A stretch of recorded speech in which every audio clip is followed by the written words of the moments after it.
You're listening to TurkishSoccer.com's Turkish Football Podcast.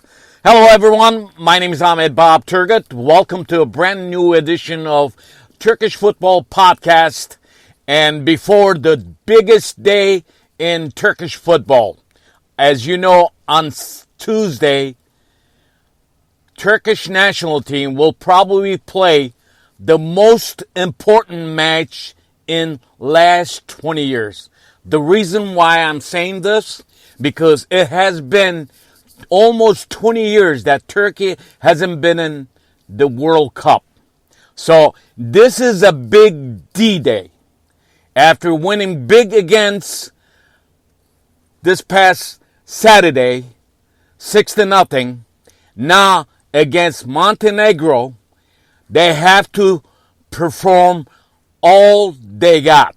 With under new coach Stefan Kuntz, could he take Turkey to World Cup 2022? Everything done for this match. And help from Latvia and also the team that we're going to be facing on Tuesday, Montenegro, because Montenegro, let's face it, they were down 2-0 and they came back to tie Netherlands 2-2. That is one reason why Turkey has a shot to become in first place in this group. Now, the only thing that could happen this way, if Netherlands loses to Norway, and Turkey beats Montenegro in Montenegro tomorrow, we could see Turkey going there straight to the World Cup 2022. But that is not the chance that I really think that's going to happen. The second part is very important. Turkey, whatever they have to do, they have to win this match. If Netherlands, I don't think Netherlands going to lose this match against Norway. If Netherlands wins, they will be the first place team going straight to the World Cup 2022. The second place, it's in our hands right now in Turkish national team with one average goal. So the average on Turkey's side, even though if Turkey ties with Montenegro and Netherlands and Norway tied with if the gap doesn't close, only one goal, Turkey would still go. So all these things, it's going to be happening during the 90 minutes because both of these matches, it's going to start on same time tomorrow. Like I said, this is very, very crucial and biggest game of Turkish national team in last 20 years. Biggest. We could have done this much earlier. The reason why I have said this many times. I have said this when I talked about Turkish Super League teams when they play at home. When you're playing at home on your own turf, you have to win your matches. Under Şenol Güneş, Turkish national team started very good, winning 2 back-to-back games, beating Netherlands in Turkey. That was good.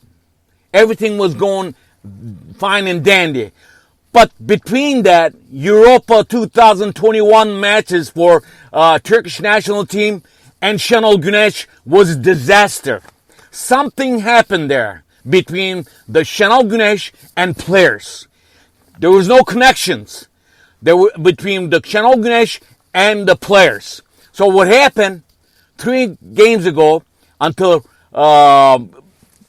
Stefan Kuntz came to scene and something started to click back again. So I don't want to blame the whole thing for Şenol Güneş, but what I'm saying, the players had to do something with this because look at this. In March, when we were playing at home against Latvia, we gave that game away. Latvia tied with us 3-3. We should have won that match. And after that match in September against Montenegro, the team that we're playing against today, this team is well known to come back from any kind of score. Now, and back in September, we tied with Montenegro in Istanbul. Again, 2-2. The last one that we played at home against Norway, that was the match that Şenol Güneş was axed. We tied against Norway 1-1. Another match that would a draw. These are your home matches. So you lost at least 6 points right there. So blame to players, blame to Şenol Güneş, blame to Turkish Football Federation. They're part of this. So everyone is excited about this match right now coming up on Tuesday, which is tomorrow. And I hope whatever Turkish national team and Stefan Kuntz should not even think about Netherlands-Norway match when they step on that pitch. As I just listened to Stefan Kuntz on press conference today, he said that. We're not thinking about what's going to happen in Netherlands-Norway match. All we're thinking about is winning the match against Montenegro. I hope they win it because, let's face it, if Turkey beats Montenegro on Tuesday, tomorrow, and then score 1-2, doesn't matter, as long as they don't allow any goals in our hand. This will be the biggest thing in Turkish football history since 2002. So, Turkish football players, Stefan Kuntz and his assistants has to think right and then beat this Montenegro team on Tuesday tomorrow and then give the good news to 80 million Turkish people around the world. They need a hope. They need something to smile. Let's see what happens. 2 games ago, when Stefan Kuntz took over, the scene for Turkish national team was not that good. But, like I said, with the help of Latvia and Montenegro, because let's face it, Latvia tied with Norway. If Norway, you remember that, in that match, Latvia's goalkeeper saved, I believe, Turkey in that match. And then one of the Norway's goal was disallowed after VAR system checked. So Turkey is lucky. Turkey is still in this game because of Latvia and their goalkeeper. And Turkey is still in trying to get the first spot of the group because of Montenegro. Now, will Montenegro do the same thing what they did the Netherlands to? I don't know. But as far as I see right now, the focus on Stefan Kuntz and all those players are going to be taken on the pitch tomorrow on Tuesday. Let's hope the system, the tactics works for Turkish national team. We're with you.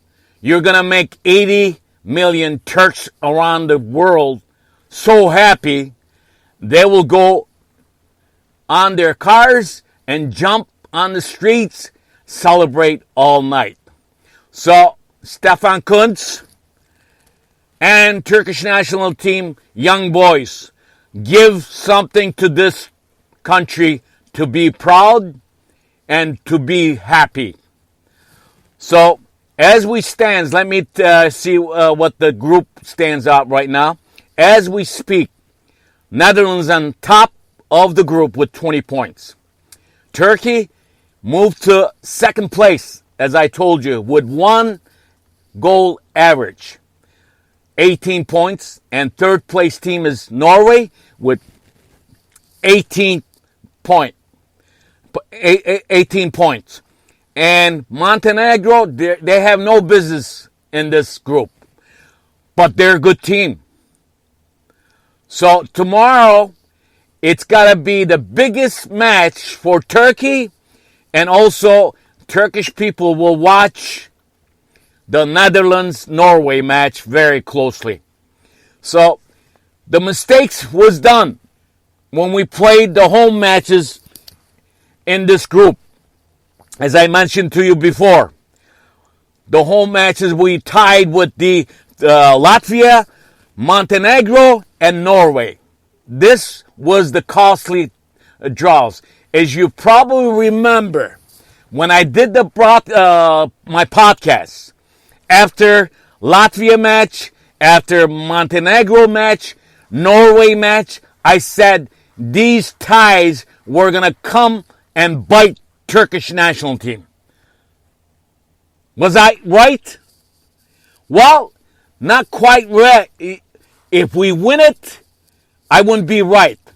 But if we lose the match tomorrow and can't go to World Cup 2022, I will be right.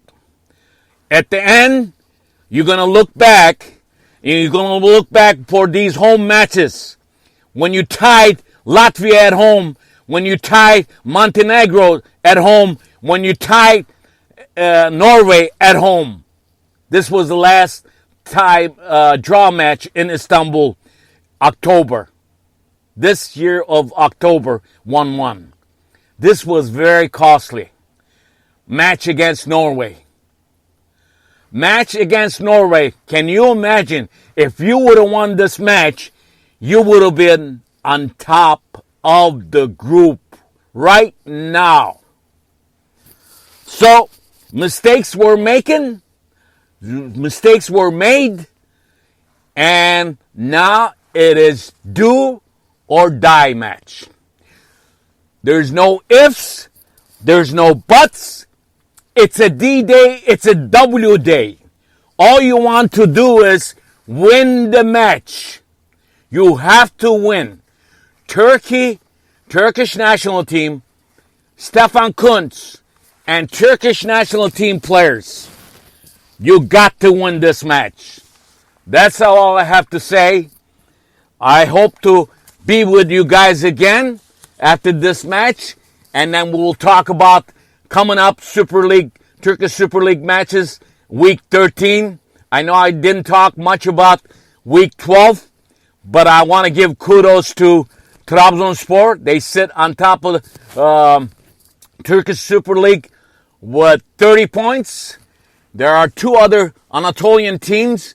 We haven't seen the top 3 teams from Istanbul in top 3 in the Turkish Super League. But remember, there's a big match coming up this weekend between Galatasaray and Fenerbahce. We'll talk about that, and we'll also talk about a little bit of week 12, and I'll preview the week 13 for you after this Tuesday, the biggest match of Turkish national team. Let's go, Turkey! My name is Ahmet Bob Turgut. Thank you for listening to Turkish Football Podcast. Listen to my podcast wherever you listen to your podcast. See you next time. Bye-bye.